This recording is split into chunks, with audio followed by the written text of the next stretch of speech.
کو بیان کرتے ہیں کہ طب فرنگی تعلیمات جب آئی ہیں اس سے پہلے کیا ہوا، انہوں نے اپنی تعلیمات کو رائج کرنے کے لیے ایک ماحول، یعنی ادھر سے کچھ افراد لے کر گئے، ان کو مطلب رہائش بھی دی، سارا کچھ دیا، ان پہ انویسٹمنٹ کی، ان کو تعلیم، ڈگریاں دی، ایوارڈ کی فری میں، پھر ان کو بھیجا ادھر، ان سے اپنے سکول بنوائے، ان سے اپنے کالجز بنوائے، جیسے سر سید احمد ہے، صحت کے حوالے سے کچھ افراد کو لے کے گئے.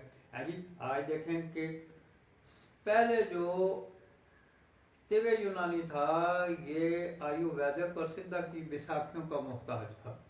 آج طب یونانی کو محتاج کر دیا گیا ہے کس کا؟ ایلوپیتھی کا، فرنگی طب کا، اور ملٹی نیشنل کمپنیوں کا. اب دیکھیں کہ یہ بات دیکھیں طب ایک صرف تجارت بن کے رہ گئی ہے. اب دیکھیں اس میں کیا، اب دیکھیں ایک دفعہ ہم ایک مریض کا پتہ کرنے کے لیے گئے، وہ ڈائلسس پہ تھا، تو ایک ڈاکٹر صاحب سے بات ہوئی کہ آپ یہ گردوں کا علاج کر رہے ہیں. میں نے کہا گردوں سے ایسے کوئی تعلق نہیں ہے، ہم تو صرف خون کو صاف کر رہے ہیں. اب ڈائلسس پہ ڈالا ہے مریض کو، گردے کو تو چھیڑا ہی نہیں ہے.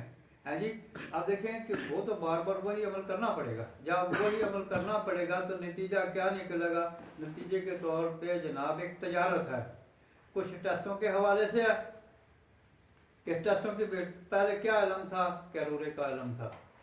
آج بھی میں سمجھتا ہوں وہ لوگ ملائے کے تحسین ہیں جو کرورا کے حوالے سے، نبض کی تشخیص کے حوالے سے، تشخیص الوج کے حوالے سے جو کام کر رہے ہیں، یہی وہ قدیم اطباء کرام کا طریقہ کار تھا.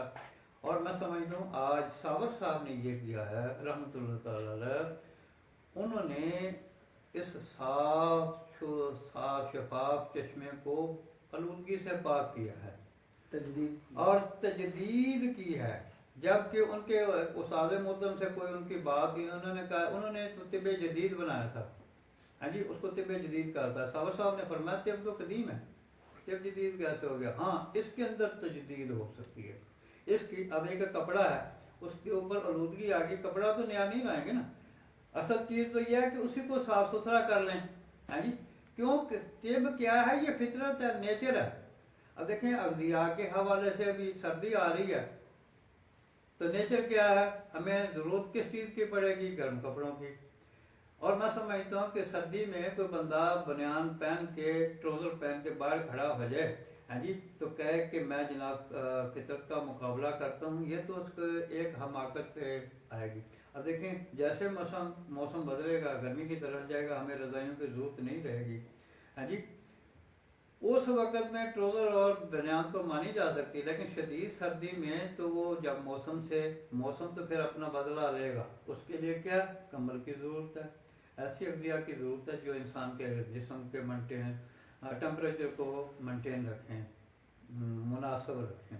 تو صابر صاحب نے بڑا آسان طریقہ کیا، بہت سارے جزلوں سے نکال کے، اگر آپ اقرابادینی کے نسخوں کو دیکھیں اس میں 2500 اجزاء ہیں، 250 جز ہیں. ہاں جی صابر صاحب نے یہ کیا کہ آپ دیکھیں شدید کے اجزاء ہیں 2 ہیں، اب محرک 2 ہیں، شدید کے 3 ہیں، ملین کے 4 ہیں، ان کو مخصوص کر دیا. ایک دوسرا صابر صاحب وہ شخصیت ہیں جنہوں نے طب کو انسان کے بدن کے ساتھ منسلک کیا ہے.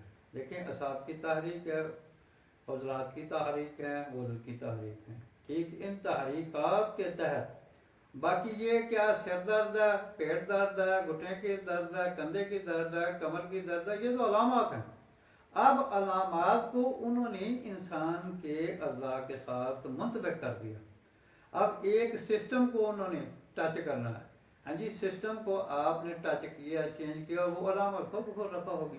مثال کے طور پر ایک بندہ شدید سردی میں ہامتا آیا، آپ نے اس کو گرم قہوہ پلا دیا، پہلا کام کیا، اس کو کچھ ریلیف ملی.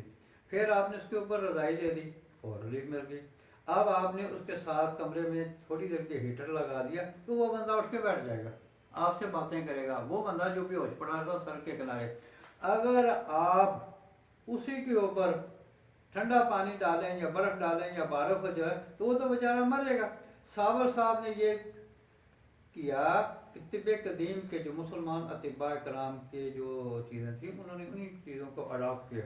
لیکن ان کو سسٹمیٹک کر دیا جو کہ سسٹمیٹک نکھار نہیں کے- تھی، نکھار ان کے کے- نکھار کے صاف ستھرا کر کے پیش کیا۔